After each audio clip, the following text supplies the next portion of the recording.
ایک فرم کے 3 اشخاص 67,200 روپے نفع کو 2:3:7 کی نسبت میں تقسیم کرتے ہیں۔ نفع میں سب سے بڑا حصہ کیا ہوگا؟ یہ ہم نے اس سوال میں بتانا ہے کہ 3 اشخاص ہیں، ان میں جو نفع تقسیم کیا جاتا ہے نسبت یہ ہے کہ 2:3:7۔ اگر پہلے شخص کو 2 روپے دیے جاتے ہیں تو تیسرے کو 3 اور دوسرے کو 3 اور تیسرے کو 7 ملیں گے، جبکہ جو نفع جو تقسیم کرنا ہے وہ ہے 67,200 روپے۔ تو سب سے زیادہ جو نفع کا حصہ ہے وہ کس کو ملے گا؟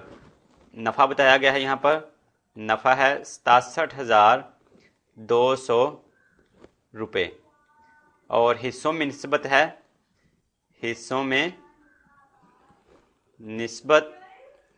نسبت ہے 2:3:7۔ تو اب یہ جو نسبت بتائی گئی ہے اس کو جمع کر لیں گے اور لکھ لیں گے نسبتی مجموعہ۔ 2:3:7 ہے، اس کو لکھ لیں گے 2+3=7۔ تو 2+3 5، 5+4 یہ ہو جائے گا 12، تو نسبتی مجموعہ ہوا 12۔ یہ جو نسبتی مجموعہ 12 ہے اس کا مطلب ہے جو 67,200 روپے جو ہے اس کے 12 حصے کیے جائیں گے۔ نسبتی مجموعہ 12 ہے، 12 حصے کیے جائیں گے، اور ان 12 حصوں میں سے 2 حصے ملیں گے پہلے شخص کو، 3 ملیں گے دوسرے شخص کو، اور 7 ملیں گے حصے تیسرے شخص کو۔ تو بتانا یہ ہے سب سے بڑا حصہ کس کا ہوگا، تو لکھ لیتے ہیں یہ سب سے بڑا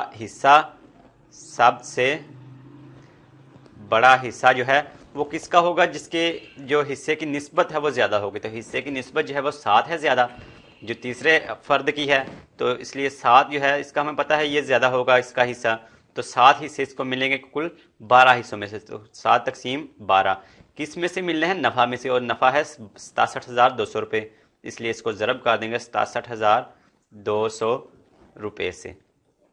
کیلکولیٹر کی مدد سے اس کو سمپلیفائی کر لیتے ہیں۔ 7/12 ضرب 67,200 برابر 39,200، 39,200 اور 7 روپے لکھا ہوا تو روپے، 39,200 روپے جو ہے یہ سب سے بڑا حصہ ہوگا جو کہ تیسرے شخص کو دیا جائے گا۔ اور یہی ہم نے سوال میں بتانا ہے کہ سب سے بڑا سوال کس کا ہے، حصہ کس کا ہے، سب سے بڑا حصہ یہاں پر لکھنا ہے سب سے بڑا حصہ، تو وہ ہے 39,200 روپے۔